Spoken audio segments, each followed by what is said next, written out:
تاج ملک عالم ولې د کابل نه جلال آباد ته ولاړ او په جلال آباد کې په واده کې څه کول؟ ګرانو لیدونکو السلام علیکم، وخت مو په خیر، ستړي مشئ.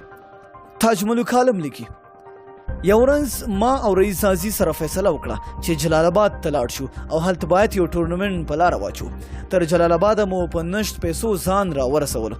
هغه وخت به موږ سګرټ هم څکل. شکر اوس له دې غمه خلاص شوي یو، خو جیبونه مو هغه مهال دومره خالي وو چې د سګرټ اخیستلو وس هم را سره نه و، تر دې چې د سګرټو په نشتون کې مو شونډې یو څه را پړسېدلې وې. د شپې د رئیس عزیز له یو ملګري کره لاړو.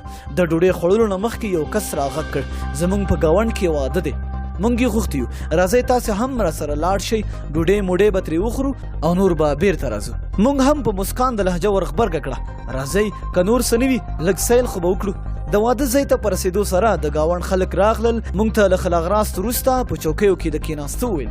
د مشرانو میلمنو په حیث په لومړي کتار کې کېناستو. زموږ د پښتنو د بدبختۍ رواجونه هم په هر ځای کې شتون لري. دلته هم له یو داسې بدبخته رواج سره مخ شو، خو هغه وخت مونږ لپاره دا بدبخته او بدمرغ رواج د ګټې وړ وګرځېده. دا بد رواج په واده کې د بې ځایه پیسو شیندل دي. څوک یې په شاو شیندي، څوک یې په ډمانو او سیل کوونکو شیندي، او څوک یې بیا د واده والا په مشرانو او خپلوانو د نڅا پر مهال ورشیندي. دلته هم همداسې یو محفل جوړو. موږ په لومړي کتار کې ناستو. له ډوډۍ خوړلو وروسته سیل شروع شو. د سیل پر مهال به نوي ځوانان راتلل او بې دریغه پیسې به یې د نڅا کوونکو له سرونو تاولې او بیا یې د میدان په منځ کې شیندلې. د رب کارونو ته ګوره، موږ سره دومره پیسې نه وې چې بیرته تر کابله مو ځان رسولي وی. زموږ هیلې او پروګرامونه د ټول وطن د سرلوړۍ او کامیابۍ لپاره وو، خو جیبونه مو خالي وو او د همدې خالي جیبونو له وجې به مو زیاتره وخت کارونه پنچر او پاتې وو. خو دلته نو بیا 15 زریان او 10 زریان د نڅاګرو او خلکو په پښو کې له خاورو سره لړلې پراته وو.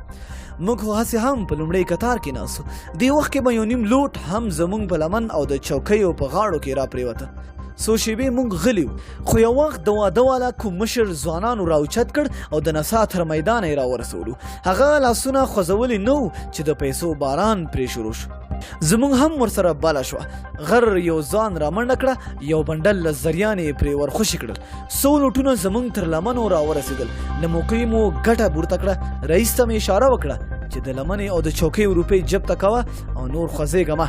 همداسې مو وکړل. څو شېبې لا تېرې نه وې بل رامنځته شو او نورې روپۍ راوشیندلې.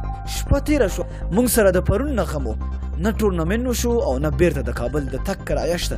خو بس د شپې د الله لخوا ناڅاپه مرسته را رسېدلې وه. څه چې په تقدیر کې وي هغه نه بدلېږي. او بیا د همدې واده په پیسو مو تر کابله ځان را ورسولو. نو دوستانو ډېره مینه او مننه چې ویډیو مو راسره تر پایه ولیدله. د لا نورو ښکلو معلوماتو لپاره زموږ چینل در سره سبسکرایب کړئ. تر بل ویډیو د الله په امان.